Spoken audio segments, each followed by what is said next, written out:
Welcome to It Depends, a sales tax podcast by Tax Connects. I'm your host, Brian Greer. Sales and use tax can be confusing and very overwhelming, but it doesn't have to be.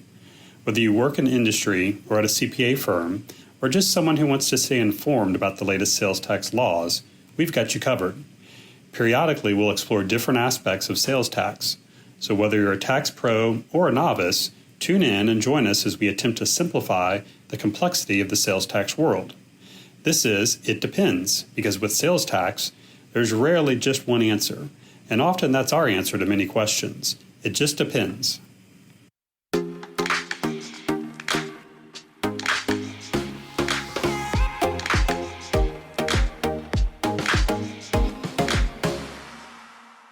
Just to provide, I guess, kind of a quick perspective on the business, I like to really think about the sales tax process kind of in three primary categories. First of all, we have kind of the consulting advisory practice here within Tax Connects, and that consulting aspect really helps companies identify what their requirements are from a sales tax perspective. For example, where do they have nexus, where do they have taxable sales, and so forth. Kind of the second primary aspect of what I look at and where we help companies is from a sales tax calculation perspective. So having some type of software that plugs into the accounting system or into the shopping cart to automate the application of the sales tax. And then the third primary category that we work in is really on the compliance outsourcing side. So taking that tax data and now preparing and filing the returns and remitting the payments to the taxing jurisdictions.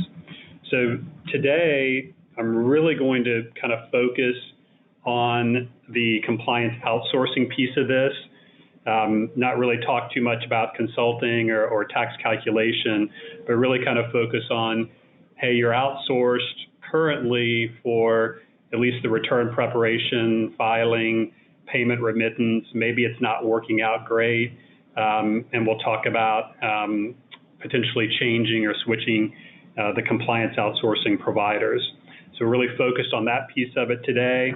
The overall, I guess, main theme and main takeaway that I want you to get from the discussion today is that this really is not as difficult to switch outsourcing providers as maybe it was initially to set it up.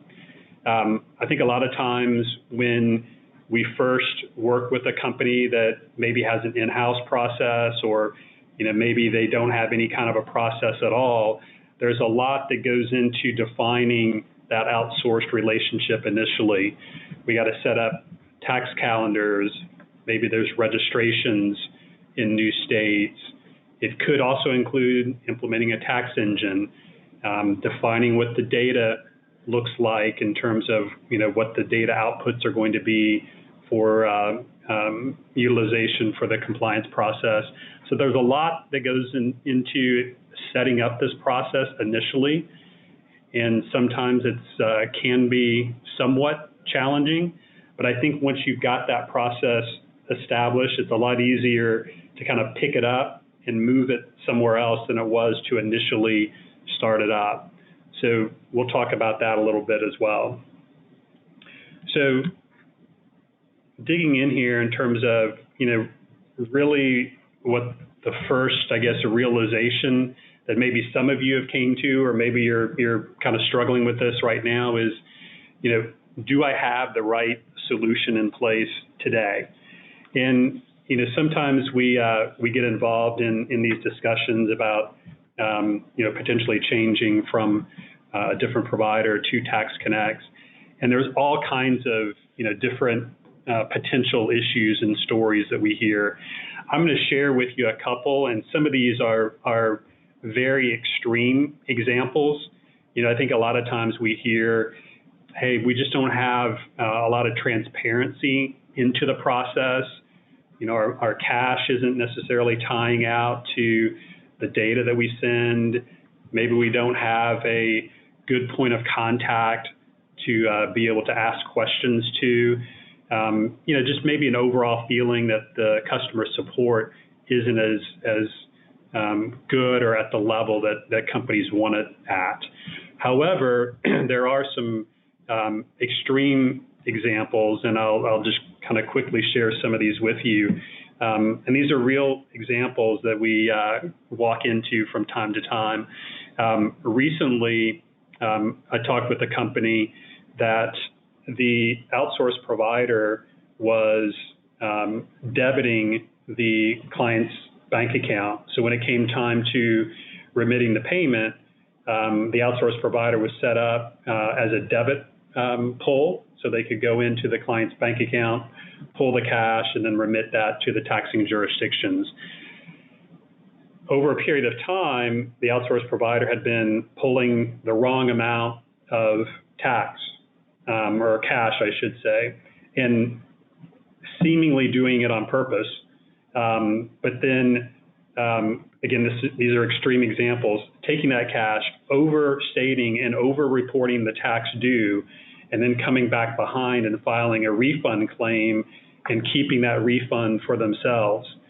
And the client started to recognize this when they reconciled their tax liability accounts, and it wasn't matching what cash had been debited from their account. And they started to piece all of this together. So that's a very, I guess, bad situation, obviously, that led that company to, look for a different solution. Other scenarios, sometimes there's maybe missed filings or a missed payment. But again, I think a lot of times it's just this overall feeling that I'm too involved in the process. I've got to oversee what's happening. I'm not getting the support that I want. I don't have the transparency. There's a lack of accountability by the provider. And if you start having those, I guess, doubts and concerns and those fears kind of creeping into your mind, it's probably time to at least, kind of start to look at and maybe evaluate some different options. And when you do that, I've tried to outline here just maybe some questions to ask. And interestingly, what happens when you are a second-time buyer, you're much more educated. And what I mean by that is maybe, you signed up with a company previously, you kind of see some things that aren't working the way you want them to do, and now the next time you're much more educated. Happens to me all the time, just in my personal life, or even if, anything that you do, you buy a car and then you decide after you've driven it for a while, gosh, I don't like that, and I don't like this, and I really wish I had that. And so the next time you're a lot more educated when you go to buy that item, whatever it is. And the same thing kind of happens here is that, you go to potentially change, and now you're much more educated. You've got a better set of questions to ask that provider to make sure that you're getting really what you're looking for. So rather than read these questions off here for you, I'll kind of answer them from a Tax Connect's perspective. But this first one, I think one of the things that make us very unique is that we do have a dedicated practitioner, a person that ends up being assigned to work with each one of our clients. So you do get more of a personal relationship rather than, kind of an 800 number or a ticketing system. We kind of approach sales tax in general that automation is wonderful and it's a great thing, and we leverage automation to a large extent in our business, but you have to have that human element and capability kind of wrapped around that technology to make sure the process works effectively. I also think it's important, and this is part of the transparency that I mentioned previously, what kind of reports are available. We provide very detailed reconciliation reports that very clearly and easily tie the tax data that's being sent to us directly to the cash that we've requested, to the payments that are being made. So it's a really transparent audit trail to be able to see exactly what's happened, and then taking those reports and those journal entries that we can provide you as well to make sure that your tax liability accounts are reconciled, hopefully on a monthly basis. I'm always a little bit surprised when I speak with companies that maybe haven't reconciled their tax liability account ever, or they haven't done it over the last year, for example. It seems like something that should happen on a monthly basis, but our reporting, I think, helps facilitate that transparency and that GL reconciliation process. From a notice perspective, I really don't want any notices in the business, but it's not realistic. There's a lot of notices that a lot of them are just noise, quite frankly. It's a update on a new form, or maybe it's a new rate, or it's something that isn't necessarily relevant to the returns that have been prepared. But every once in a while, there is a legitimate issue or a legitimate notice that has to be resolved. We log those in our system, make those visible and available to our clients. So again, providing that transparency so that even though you are outsourcing the work, you don't necessarily have to watch over it, but you have the ability to look into the process if you so desire to do that. From a data perspective, if you're currently outsourced, the mindset that I have is that if somebody else has been able to figure out how to work with your data, then we should be able to work with your data as well. That's kind of my starting point, and that's one of those factors that tends to make it easier to transfer this process rather than building it initially. Every once in a while, we'll have a client that has some unique requirement that we need to make some modification to the data, but if you've already got a process that's existing where that data is already flowing into the sales tax compliance process, it should be something that we can work with and manage for you as well. From a home rule jurisdiction, we're primarily talking about the Alabama, Colorado, and Louisiana examples. I have seen some scenarios where those returns aren't managed as gracefully as they should be. Maybe they've been missed, or maybe the provider just doesn't have the capability to file in some of those home rule jurisdictions. We fully indemnify our clients of any errors or issues on our side, as long as you get me the tax data and make your cash available to me, either sending me the cash or allowing me to access the cash in your bank account. Give me the data, give me access to the cash, and we're on the hook for everything else at that point. From an audit perspective, there's a couple of ways this can happen typically in terms of support. We do provide an element of ad hoc support in our monthly engagements. So that ad hoc support can really be used for any sales tax issue. So some of our clients will manage the audits themselves, but then kind of leverage us for support, guidance, oversight, strategy related to the audit. And that's just part of our engagements. Other clients will want us to fully manage the audit. They don't want to be involved at all, or at least they don't want to be interfacing with the auditor. They want us to kind of run interference and be that contact with the auditor and manage the entire process. We can absolutely do that. It is something that we carve off and put that into that consulting category that I mentioned at the beginning of our discussion here today.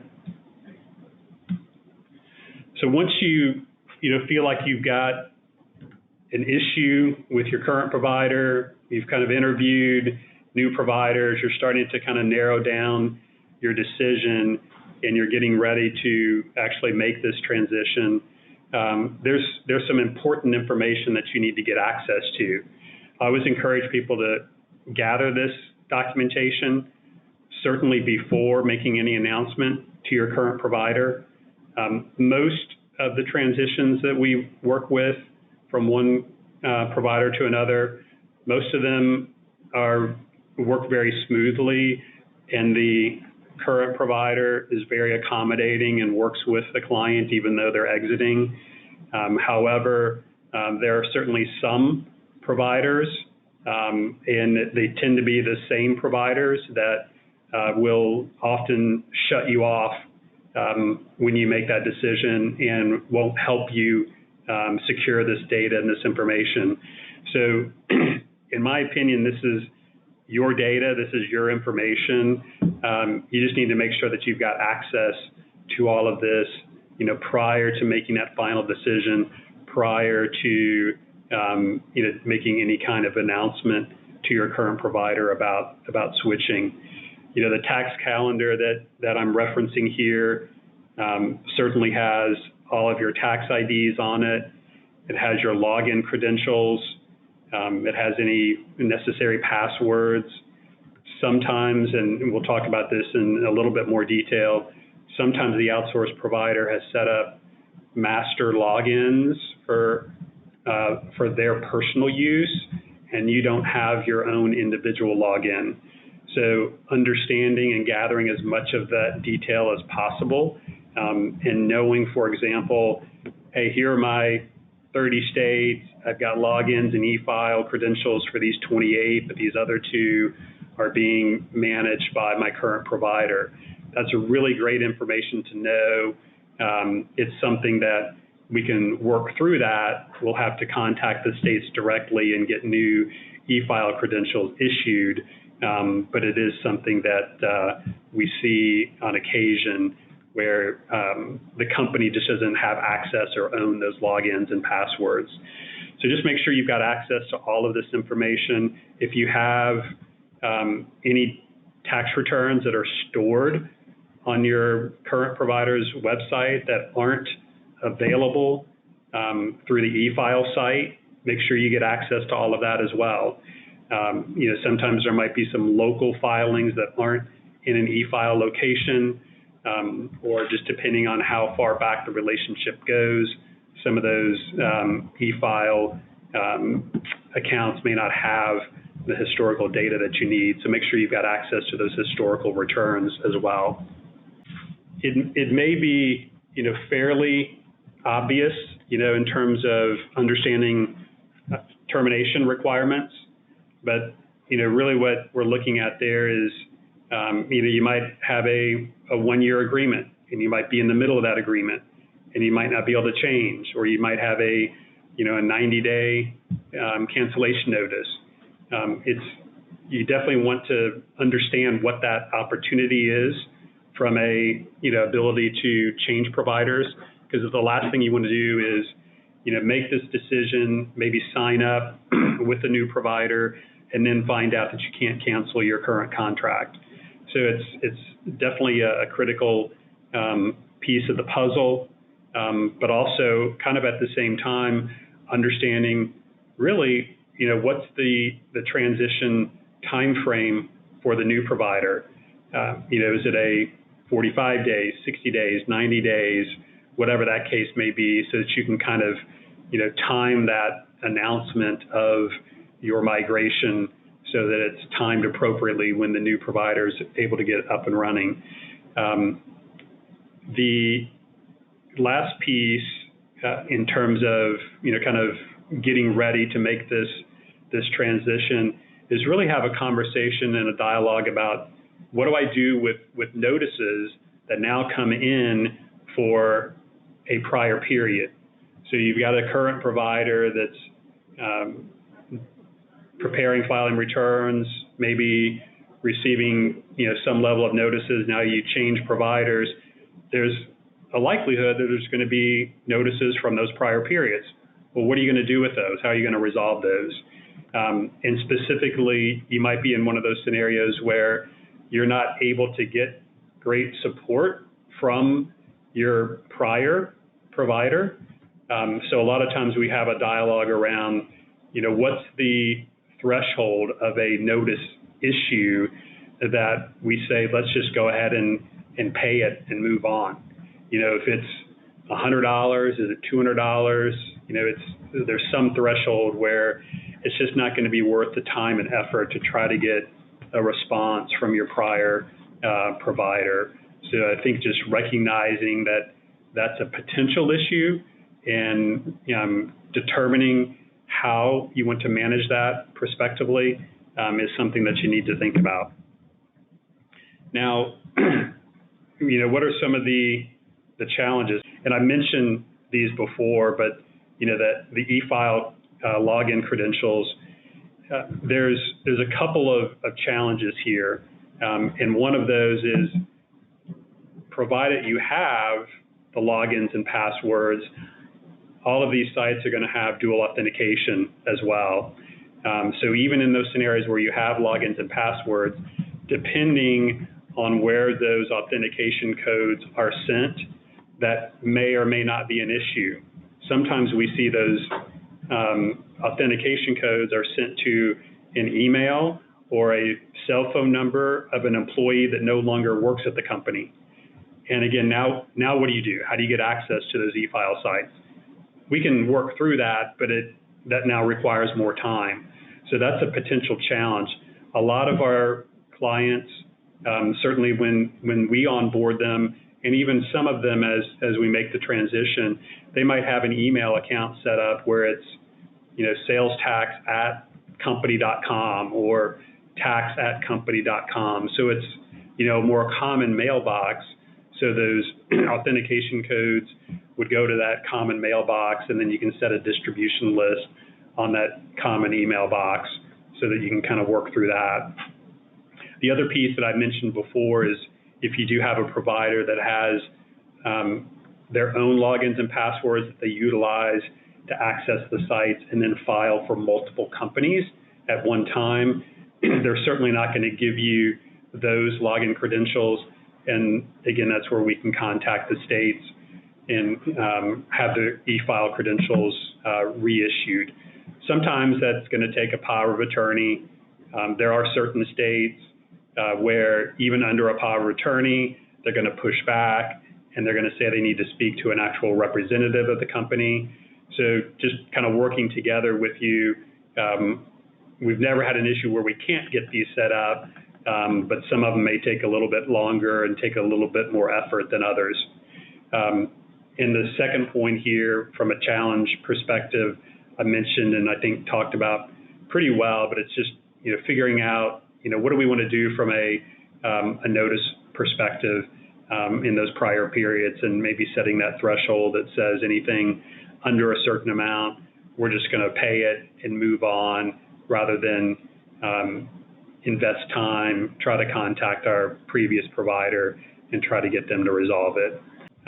Hopefully what we talked about here today gives you a little bit more insight into the process, but feel free to reach back out and we can go into specific details with you. All right, here's a good one. Is there a good way to convert from being an SST account to a regular account? This is a great question. There are some states, and I don't have the list in front of me, there are some states that we can keep the SST registration in place and continue to file using that SST registration. There are other states that if you originally registered through the SST, will have to cancel that SST registration and open a new registration. So that's part of that. The onboarding activation process on our side is really understanding how those accounts were set up, whether they were set up directly through the SST or how they were established. But there's some of those that we can continue to file kind of as is. There are others that will have to cancel the SST registration, get you a new one, and then file under the new registration.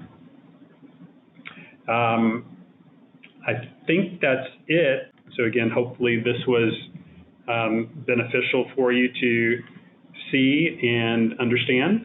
But I will go ahead and close out our discussion here. If you're not already in contact with somebody and you just have some kind of general questions, you'd like someone to follow up with you, you can hit us up at that upsource@taxconnects.com. Thank you, everyone. Bye-bye. This has been It Depends, with another episode explaining the complexities surrounding sales and use tax. We'll see you next time.